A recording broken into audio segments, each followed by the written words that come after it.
बिस्मिल्लाहिर्रहमानिर्रहीम यकन अब्दु यकन नस्तईन। जूते पॉलिश करने वालों को जूते पड़ने लगे।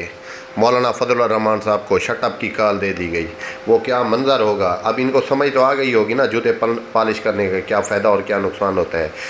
वो क्या मंजर होगा जब इनसे 28वीं तरमीम पर दस्तखत लिए जाएंगे। सुने ये फजलुर रहमान साहब को आज समझ आई होगी, जैसे कि जरदारी साहब को अब समझ आ रही है, जैसे कि बिलावल को अब समझ आ रही है कि ब्रूट मेजॉरिटी होती क्या है। जब डंडा दे के इनसे करवाया जाएगा ना आईनी तरमीम पे दस्तखत, जब 28वीं आईनी तरमीम पे इनसे दस्तखत करवाए जाएंगे और इनसे वोट लिए जाएंगे तो तब इन्हें मज़ा आएगा और पता चलेगा कि ब्रूट मेजॉरिटी होती क्या है। फजलुर रहमान साहब को सबने समझाया। मैंने उस वक्त भी कहा था कि बारी बारी सबकी बारी, लेकिन उस वक्त इनकी मौजें लगी हुई थी, इनको मज़े आ रहे थे। आज फजलुर रहमान साहब कौमी असम्बली में तकरीर कर रहे थे, उनकी आवाज़ ही काट दी।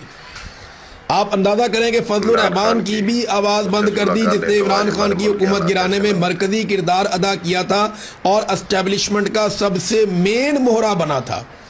फजलुर रहमान साहब ने मेन मोहरे के तौर पे अपनी ड्यूटी की थी और उस वक्त इमरान खान की हुकूमत गिराने में सबसे कलीदी किरदार अदा किया था। आज जनाब कौमी असम्बली में इज़हार ख्याल कर रहे थे, जब तक मीठी मीठी बातें की तब तक चलता रहा मामला। जैसे ही तनकीद शुरू की उनकी आवाज़ बंद कर दी गई। ये सबके साथ होगा, ये जरदारी के साथ भी होगा, नवाज शरीफ के साथ भी होगा, उनके बच्चों के साथ भी होगा।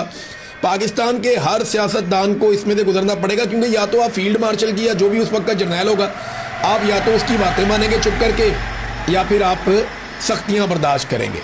दूसरा रास्ता कोई नहीं है छोड़ेंगे। देखिए ना, इमरान खान ने कितना मौका दिया सबको, बहुत मौका दिया इमरान खान ने।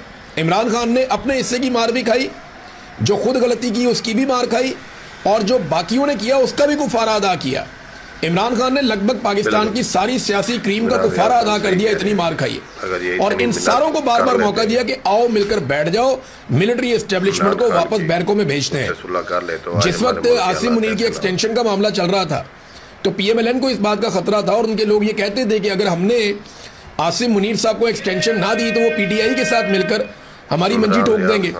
तो उस वक्त इमरान खान साहब ने जेल से एक बड़ा सख्त पैगाम दिया और आसिम मुनीर साहब के ऊपर कड़ी तनकीद करते हुए नवाज शरीफ और जरदारी को मौका दिया कि लो, मैं कोई डील नहीं करता, मैंने तुम्हें फिर प्लेट में रख के दे दिया, आओ जमहूरियत के लिए इकट्ठे हो जाए। लेकिन ये छोटे छोटे वक्ती मफाद के लिए इन्होंने बहुत बड़ा सियासतदानों का नुकसान कर दिया। आज सियासत पाकिस्तान में इतनी कमज़ोर हो गई है, उसके लिए इमरान खान साहब ने इनको मौका दिया था कि इस सारे मसले में से आप निकल जाएं, मैं कोई डील नहीं करूँगा और निकलो इसमें से और मिलिट्री एस्टेब्लिशमेंट को वापस बैरक में भेजो, हम पाकिस्तान में नया इलेक्शन करवा लेंगे। देखें ना, अब इमरान खान परफॉर्म करेगा तो ठीक है, नहीं करेगा तो वापस किसी और की बारी आ जाएगी। जमहूरियत तो ऐसी ही होती है। लेकिन इन सारों ने ये चुना कि हमने जूते पॉलिश करने, अब जूते पड़ने का टाइम आ गया इनको। जरदारी साहब बदमजा हो रहे हैं, फजलुर रहमान साहब की भी आवाज़ कट रही है, तो बारी बारी सबकी बारी है। मैंने बहुत दफ़ा कहा और अब ये होता हुआ आपको दिखाई भी दे रहा है।